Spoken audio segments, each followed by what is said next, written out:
we'll be able to view it.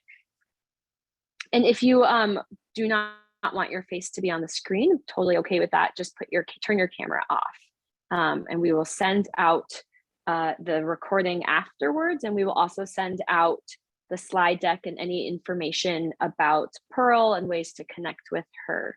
All right, I'm going to share my screen now, and we'll just have a little welcome.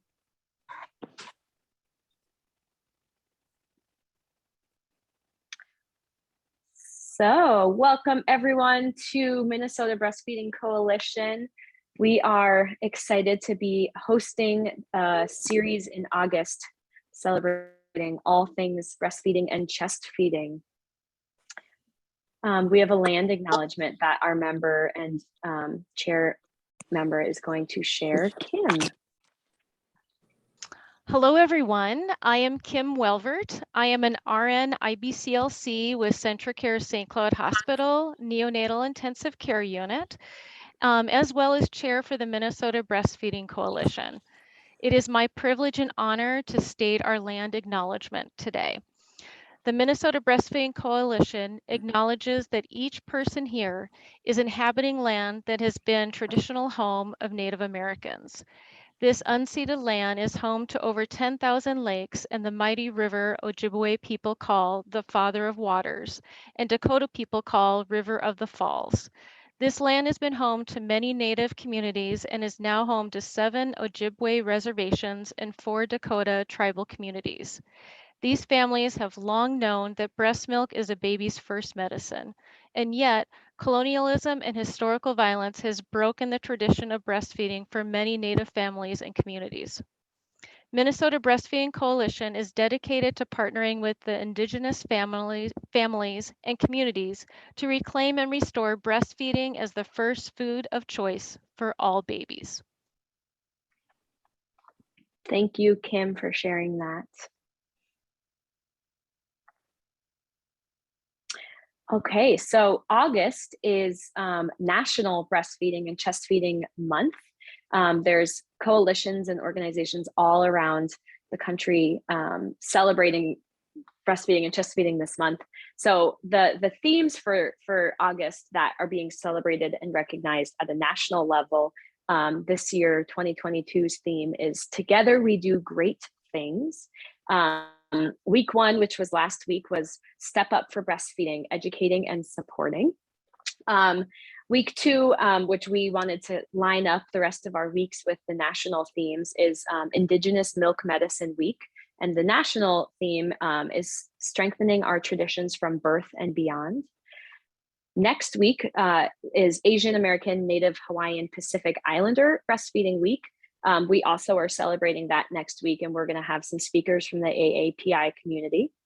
And their theme is Telling Our Own Stories, Elevating Our Voices. And then the 4th week, even though there are technically 5 Wednesdays in August this year, we're celebrating the first 4. The last week will be Black Breastfeeding Week. And at a national level, they're celebrating 10 years, a new foundation. And the Minnesota Breastfeeding Coalition will also have a speaker representing and speaking on experiences within the Black community. These are the speakers that we have lined up for MBC. The month of August, we're so excited and honored to have all of these incredible voices and perspectives sharing for us. Last week, we had Anna, who was speaking on LGBTQ experiences. That session was recorded, and so everyone signed up for all of these sessions will get the access to the recordings on YouTube once we share them. This week we have Pearl, who we are so excited to have sharing and speaking on. Next week we have Tiffany, Zua, and Pakoya, who are speaking on behalf of the AAPI community. And then the 4th week we have Sierra Dillard, who is speaking on behalf of the Black community. And those are all Wednesdays at noon, just like this time.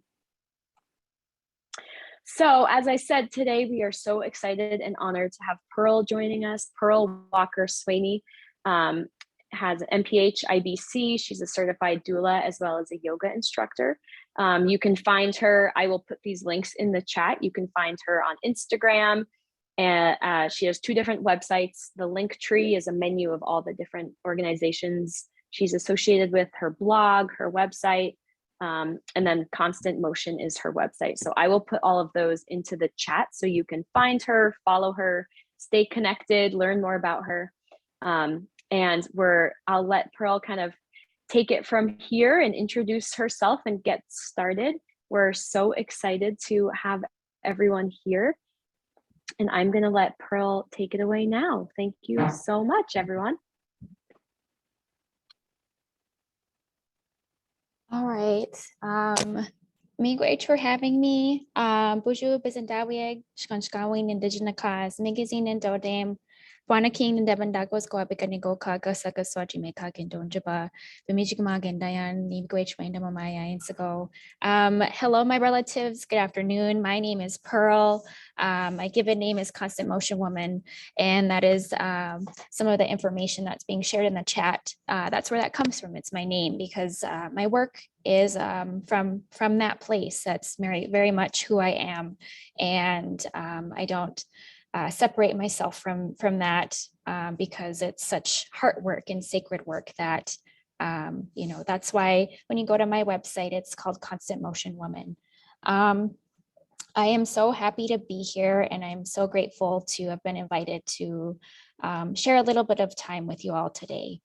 And I'm going to I have a short presentation, and I know we're going to have time for questions. So let me just get that up here.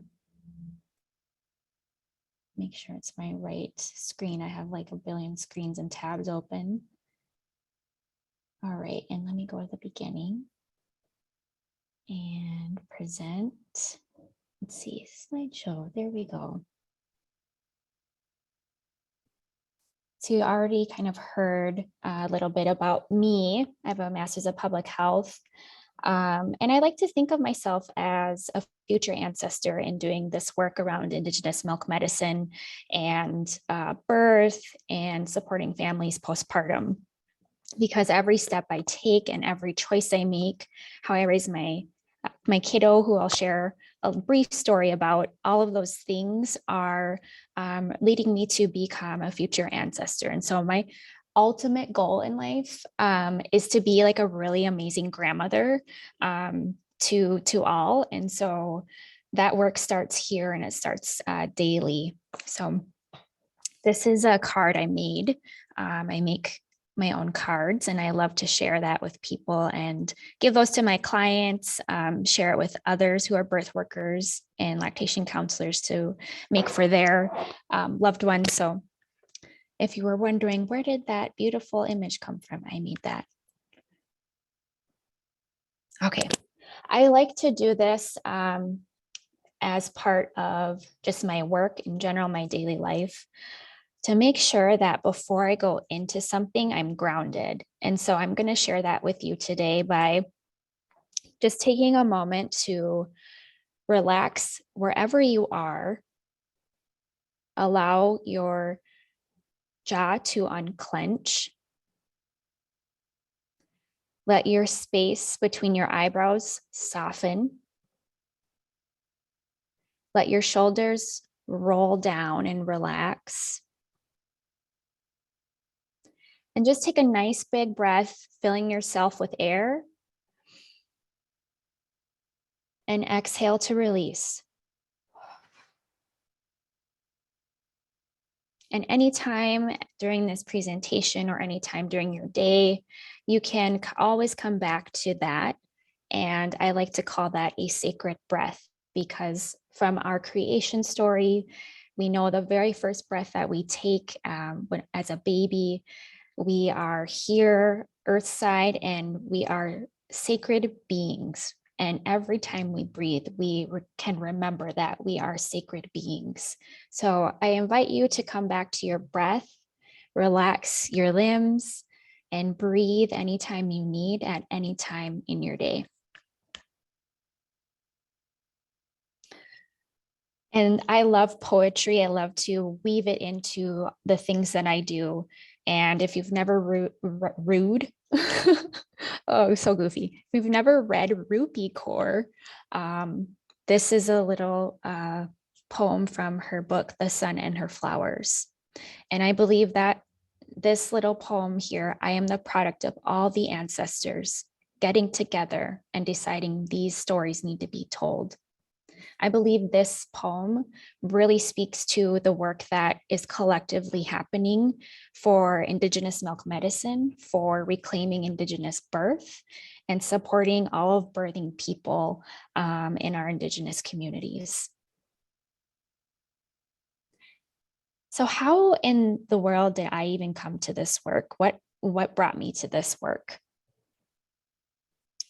It was my special little journey of becoming pregnant, and lots of things before that happening, meeting my lifelong partner, my husband, Jacob, or as my son says, Jake, and, having a pregnancy and doing really my best to take care of my body during that time.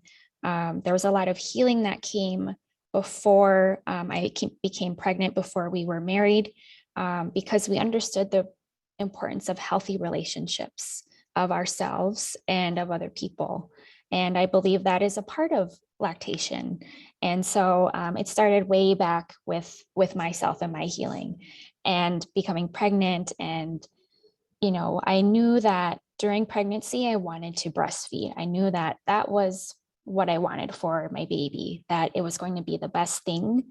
And I'd never done it before, but I wanted to try it and knew I had a goal in mind of at least 1 year because of research, my background in public health. I already understood the benefits of breastfeeding over formula feeding. So I wanted to try that. And I ended up, I think it was about between 2 and 4 weeks postpartum that I was like, I can't do this. This is really hard. And I wanted to give up. I was seriously considering formula feeding because our latch wasn't that great. I had some nipple pain. There was one point where I was crying because baby was crying, and like we were all crying because, it was just such a difficult thing.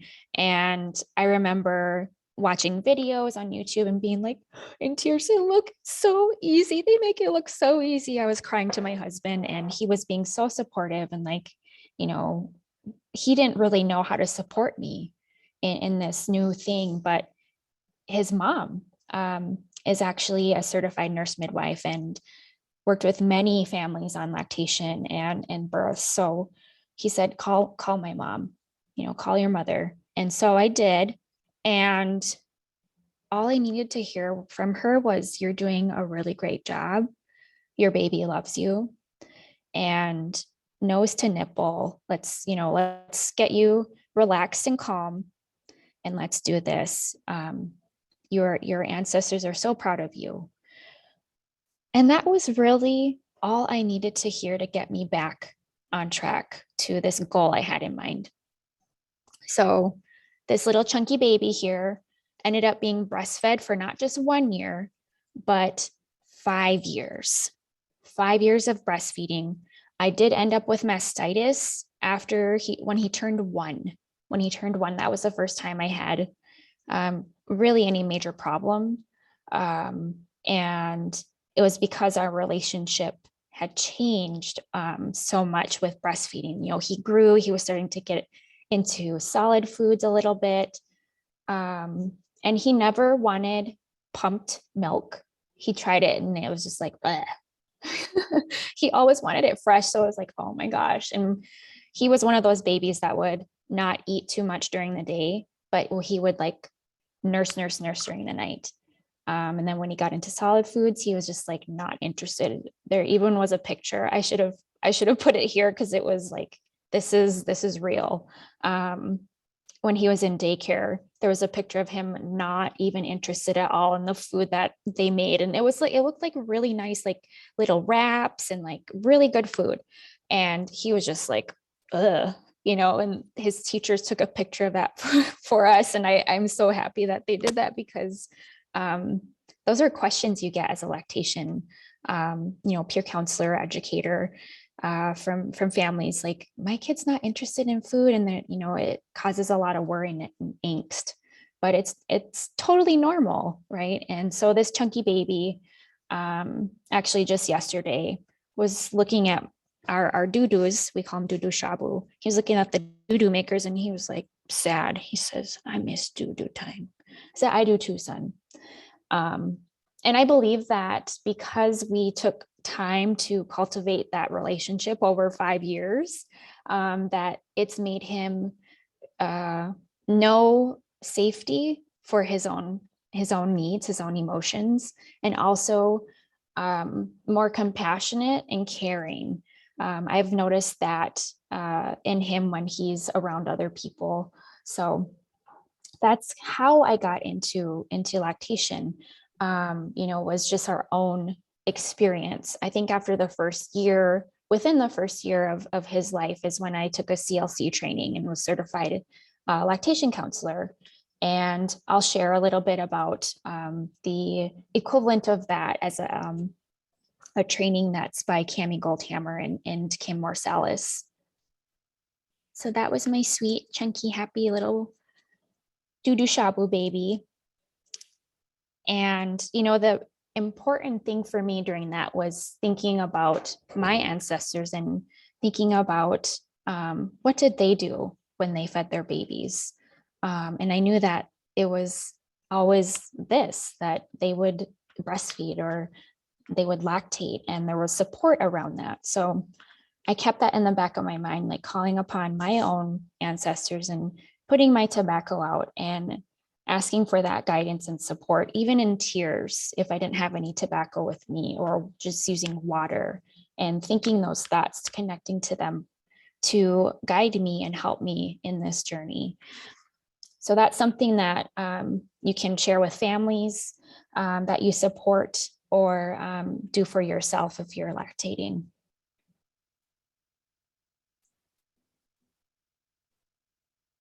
And again, kind of, I've mentioned my story, but for Anishinaabe people, for Dakota, Lakota people, all of our really Indigenous nations on Turtle Island, we all had a understanding, of our original instructions, of understanding relationships to ourselves, to the earth and the plants and the medicines that heal us and support us, to the water, to the animals that also provide for us, and our relationship to each other.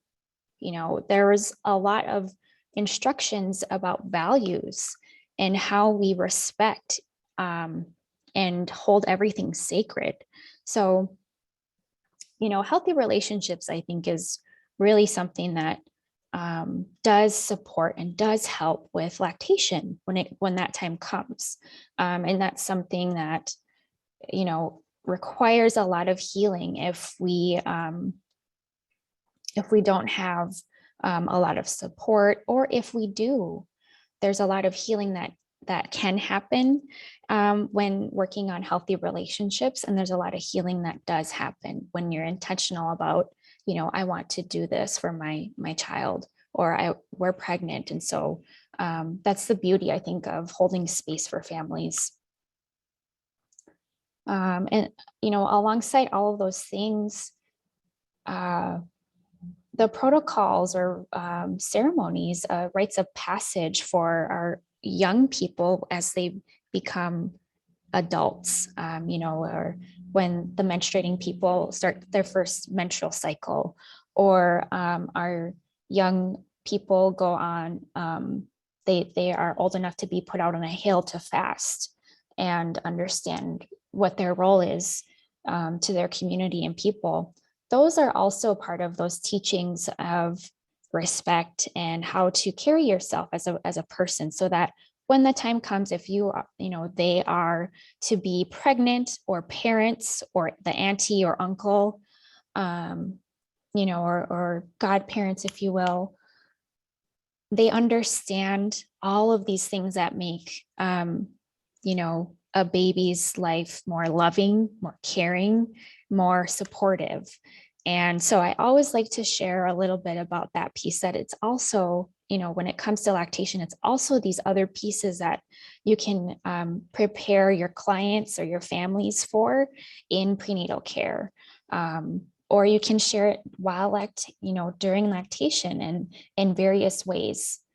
And if you don't know some of this, there's always someone probably in the community that does know this and can come and help support. So I'll share, this was kind of the norm, that you had family support, you had community to come and cook for you and provide you meals or teas, clean things for you. Basically, you were catered to if you were pregnant and you had a baby. The community would just show up and get you what you needed. And today it looks that is still something that happens, but it looks different, and it's not always, it's also not always there. So I kind of already talked about some of these, but it was, the norm that you are going to be pregnant, you're going to be lactating, you're going to be preparing your body, your mind, your relationship, your spirit and energy to feed this baby, through your milk. And so there was already a good relationship that was a healthy relationship to food, because there are certain foods that support lactation, support the blood that, also helps lactation. So these were kind of just norms put in place. And I think this is where I see a lot of healing when I support families in postpartum or even lactating, connecting them to Indigenous foods or their ancestral foods. It's like medicine, because when you drink a tea that's so good, you feel warm inside, like you're like, oh, that hit my soul. Or you have a soup that just like brings back a memory from your childhood, or it brings back a memory of your great grandmother or grandmother, or something even that you've never experienced before, but it takes you to that place. It's so beautiful to see that and to share that with families. So this beautiful relationship to food was already established before baby was born. And that continued in during breast and chest feeding, lactating. And so babies already had a natural, healthy relationship to foods, and good foods that were going to help them grow, develop, and be healthy people and good stewards of the land. So those were the norms, right? But when we started to experience colonization, when, the Papal Bulls and the explorers, came to this Turtle Island, this land, and wanted it. They wanted it, they saw it, it was God's given right that they could take it. And the Native and Indigenous people were heathens, they were doing devil work and, all the things, because we were not like them. We were not, believers of the same God. There was a lot of destruction to our family structures, to our communal structures, the way we governed, the way we led. And especially when policies started to show up and really impact families. Even before policies showed up, there's a book that I have listed in my resources called The Indigenous Peoples' History of the US by Roxanne Dunbar Ortiz. And there's a youth version too for young readers. It really explains this harsh, dark, really heavy history very clearly. And it's not super, super graphic. So if you needed to get like a refresher on some of that, or just understand, that would be a good a good book to just, even that first chapter, it covers all of that really well. But we think about all of that relationship to the land, to each other, to ourselves, and to our families, especially our pregnant people, our birthing people, and the ones that take care of the children. And what these policies did to those relationships, shattered them, on purpose. And the stress that causes to a child that's developing, and the parent, instead of feeling safe, feeling like you're always on alert, removal of your being removed from your family, being removed from your homelands and your lifeways. All of those things really just impacted lactation, really impacted birth, and really impacted this knowledge that was once normal. So I don't know a lot, but I share what I do know. And so some of those things I've already shared, those are tangible things that we can do to support families to reclaim this. And I have just this is something I heard about some of the families that are in like the Ocheti Shakowin, the Seven Fires Council, Lakota, Dakota area, mostly Lakota, and how some of the families were structured, that this was the protectors were always going to make sure everything else inside that circle was protected. And the elders and the birthers all also protected the children, because there was such value in our children, because they're like little elders, they're sacred beings right from the star world. And they come here with such beautiful gifts that, they even just have this beautiful aura and energy of that, about them. Babies are just beautiful little beings, they bring joy and love, and they are the future. They are the future. So disrupting that structure is something we see today, as the aftermath of that. ICWA is on the table in the courts right now, which is really scary. And ICWA has been pretty successful and helpful in keeping families together so that this structure of families can come back. Also, some of the knowledge gaps we have in parenting and relationships was extremely disrupted, and we see the aftermath of that today in our families, in our communities. And so I was recently in a training called Zagi Idiwin. It's an Indigenous full spectrum doula training by Melissa Stevenson, I might be saying the last name wrong, from First Nations, and Dene, and Candace Newman, also from First Nations. And something that an elder told them, and I wish I could remember the elder right now, but this elder told them that it was so profound.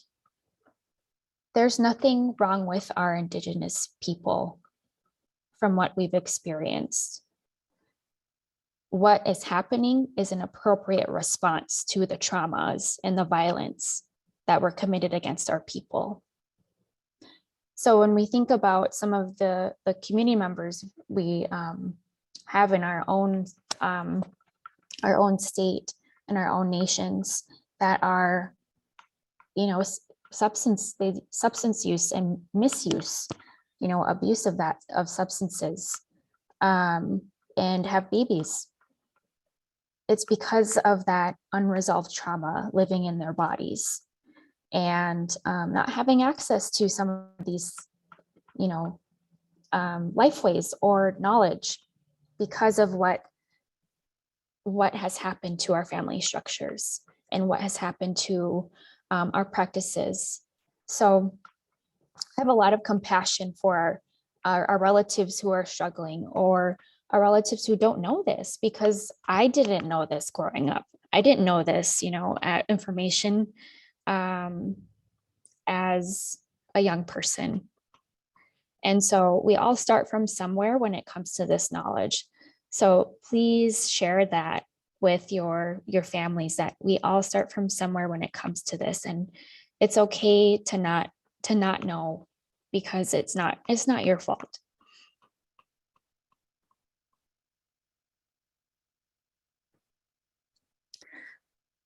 Another thing is, that's really heavy. So if you have not taken a breath or a drink of water, I invite you to do that. I'm actually going to take a drink of water here.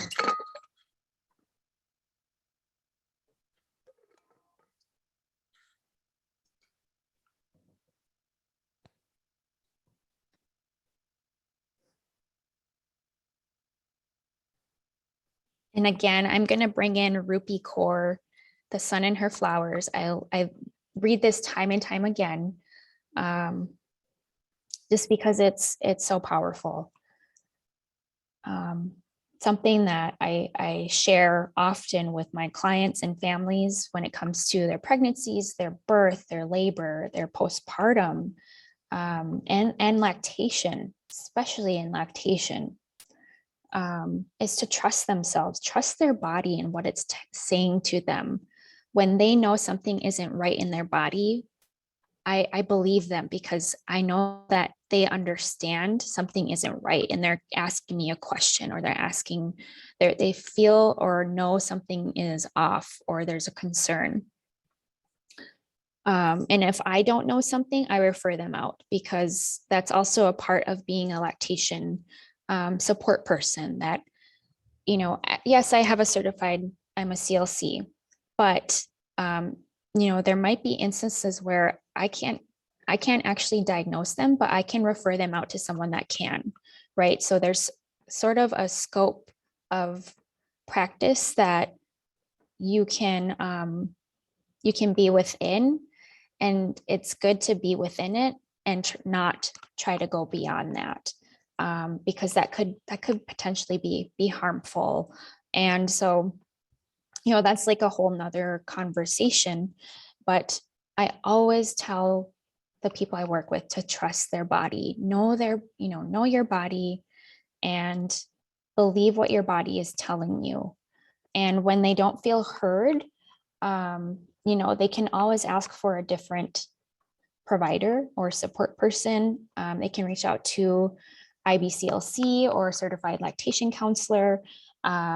There's some resources I'll share that folks can utilize when some of their own people that they're seeing don't really listen to them, because that does happen.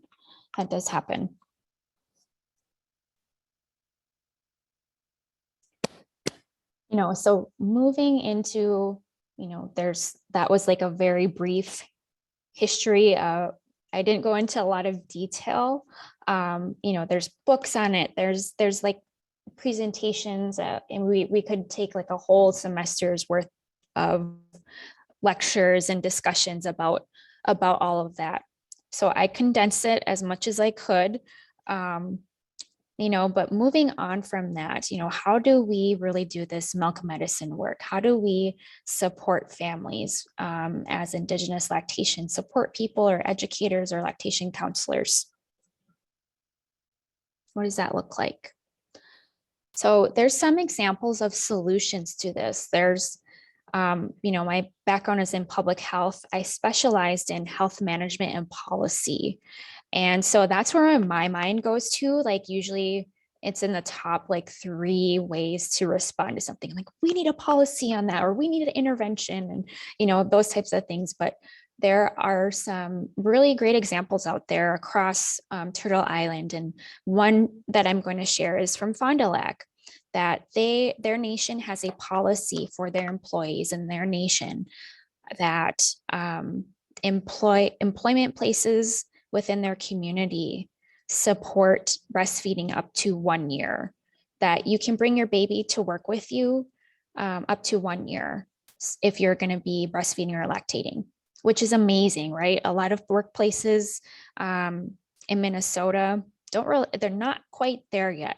And a lot of places in the Midwest are also not quite there yet. Even though I think it was the Association of American AAP, APA, Pediatric Association, put out some research and a announcement that up to 2 years of breastfeeding is recommended now because of the benefits. So this is really a great example of something that could be done at the tribal level or in Indigenous communities in our state. And the way they did that was through lots of meetings, lots of education with their tribal council and the elected tribal leaders to create something like that for their community. So that's something I would love to see for every single nation in our state. Also to provide cultural education when it comes to lactation for providers. I'm fortunate to be a part of Mewaja Ondadazike Wigaming, and that's where I'm at right now.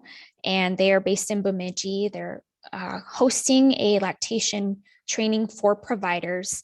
That's with Cami and Kim, who are both Indigenous.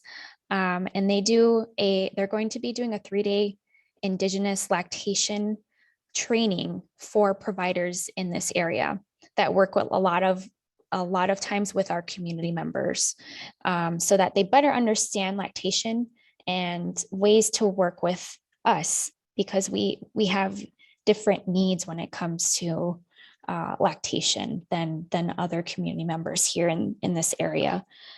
But providing the cultural education for providers could be really beneficial.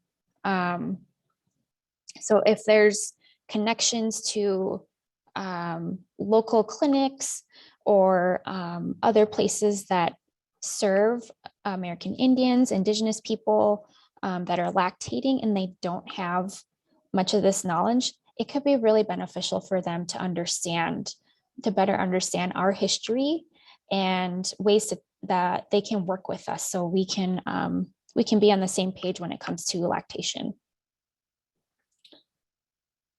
I've already kind of mentioned that training from Cami and Kim, they created a really beautiful 5-day intensive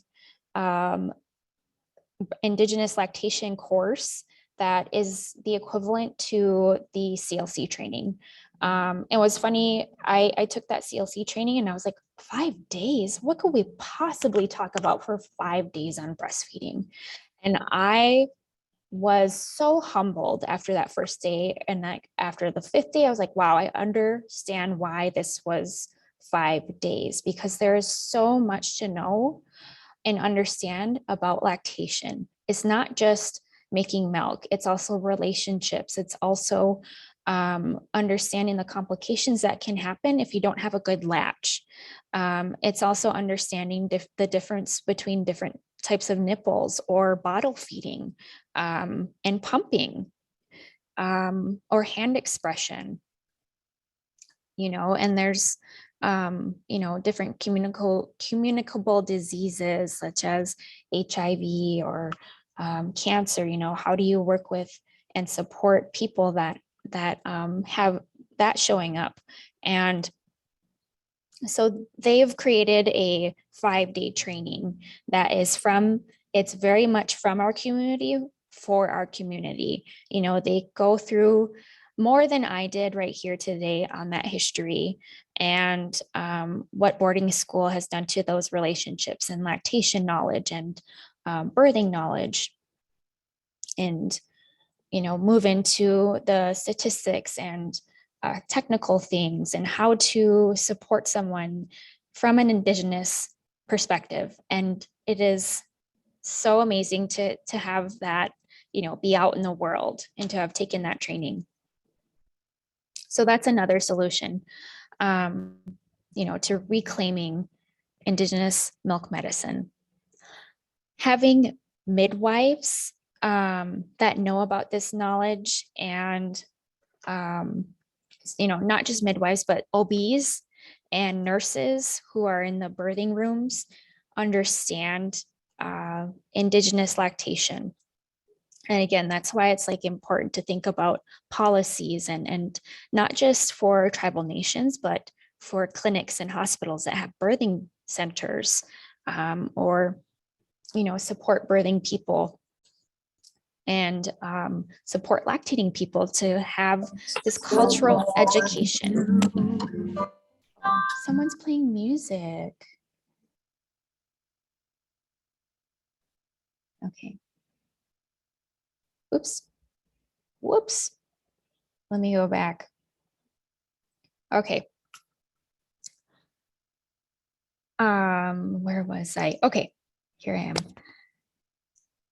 The other part I think of when I think about reclaiming Indigenous milk medicine in our communities is just having family members know about lactation, having them educated and learn about ways they can be supportive. And of course, having like Indigenous doulas and birth workers in the community, that's like a part of the training usually for Indigenous doula work. But having family support and community support, those could be really key areas in making milk medicine more accessible and more supportive, more caring space, because it can be really overwhelming if you're a young teen parent or if you're just a first timer and you don't really know anyone in your community or you don't have family nearby. So, that's why I think doulas and birth workers are like those people that can show up for those families and hold space and educate. But having that family support and education could be really heartwarming, could be healing, and having them know about lactation is something that could be sort of a make or break, right, for that experience and that lactating relationship.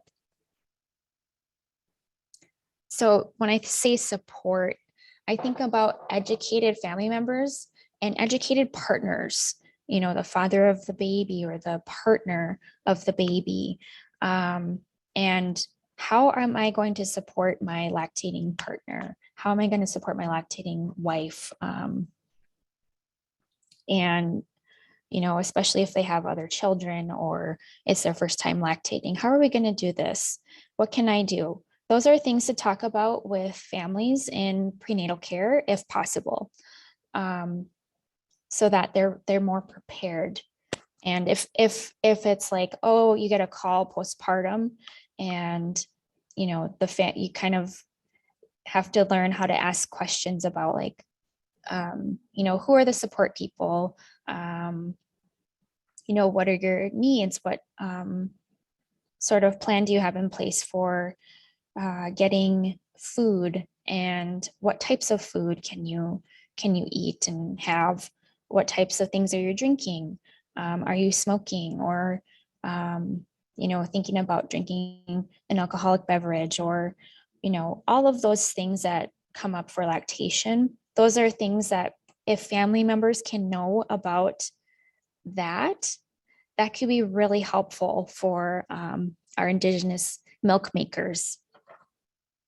So as doulas, as birth workers, as lactation educators and counselors, sharing that with the families, as soon as possible, when you know that they're going to breastfeed, even if they don't want to breastfeed or lactate, those are helpful for postpartum. Also, a part of lactation for our Indigenous families, I like to refer them to resources for understanding infant and children growth, and especially emotional growth, because when the babies cry and they develop a relationship with their caregivers and the lactating person, lactating people can maybe start to understand the difference between their cries. Like I knew when my baby cried a certain way, it was because, oh, the diaper needs to be changed, or, oh, they are past being hungry, or they're just really tired and they're overstimulated, they need quiet. You know, there's ways to really capture those cues when you're lactating and you're open to listening and building that relationship with baby. But understanding emotional growth over the course of a year or 2 years, 3, etc.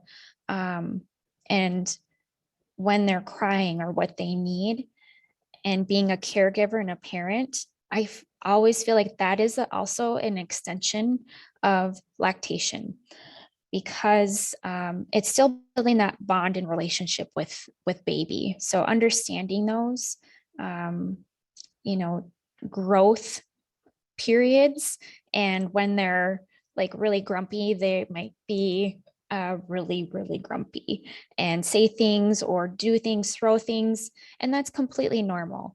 And it can make parents feel really bad if they don't know that's normal. So I don't know if I have that book listed, but there's a book called like Ages and Stages, and it's about infant and child growth from 0 to 5. That's, you know, pretty accessible for understanding what some of these might look like. Also looking for those red flags for mental health support or services and referrals. You know, when maybe they feel overwhelmed, like completely overwhelmed, or they don't want to connect with baby.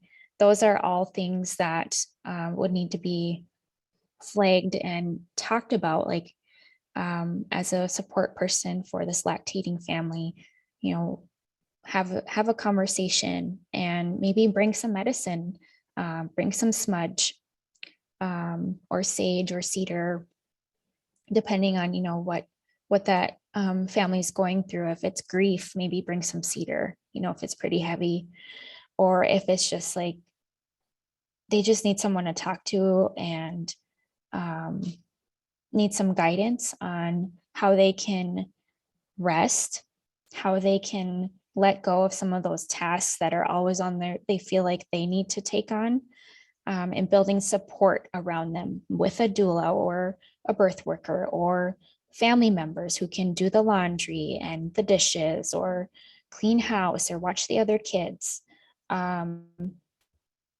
Those are all ways that we can support families when it comes to lactation.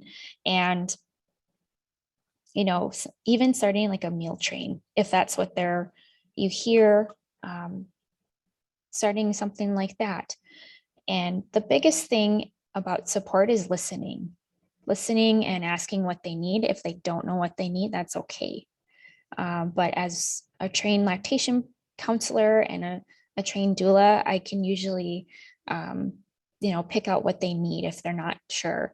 And so I think that's why it's important to educate and share the information about lactation, all the stages of it, foods, ways to support a lactating person. Because I mean, after 5 years, I do miss it, but I'm also like, whew, that was a lot of work, and I was tired. I was tired a lot, you know. So being supportive with providing meals and just keeping that person hydrated and doing the other things so that they can lactate could be like, you know, make you feel like $1,000,000.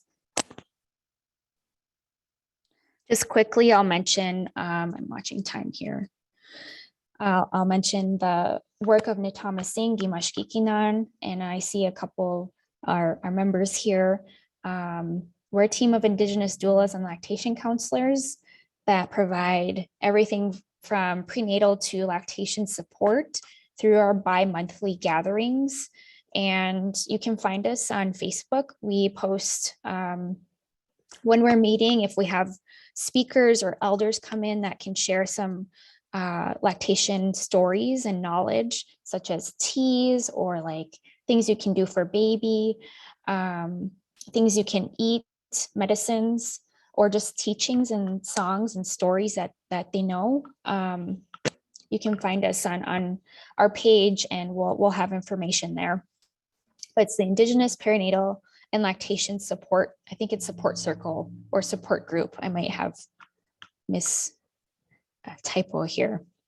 But that's also another sort of solution to reclaiming Indigenous milk medicine, is creating these support groups for families to share knowledge, to get knowledge, and to really feel held and seen. I can share maybe this with the coordinators of this week's event, so that folks can have this list of resources I have. But mentioned before, I have a resources page on my website. I've got a blog where I share some of my breastfeeding stories. There's also some really great information that have been published out there within Minnesota. And there's also the MBC website. I'll give a shout out to them. The MBC website has a lot of great resources, information on their resources page. And there's an Indigenous community page now. So if you want more information, or see what is out there on Indigenous milk medicine, you can go to the MBC website, check out the Indigenous community page, and you'll find all those. I've got some books here listed, but I did want to highlight some of these podcasts, and some of them do have blogs as well. And the one I will for sure mention is Well for Culture. So they had a few blog posts about Well for Baby, and they're a young couple. They have 2 children now, breastfeeding, chest feeding, lactating, all the words of milk medicine, their children, and really have a beautiful way of talking about parenting and talking about being a family, and providing milk medicine for that next generation. So with that, this work is beautiful, it's healing, and as people that support birthers, as people that support lactating folks, I love this poem by Young Pueblo in their book Inward. As our ability to know and heal ourselves deepens, we will be better equipped to examine the world more carefully and heal it more effectively. And how beautiful it is to think of that being a birth worker, lactation counselor, and constantly working on myself and my healing, knowing, if I carry any biases or baggage, that I have to attend to that and release it, care for it compassionately, so that I can show up for the people that ask me for help, and not put that on them, because we don't want, that history of what we've been through. We don't need to put that onto our families in their sacred, precious time.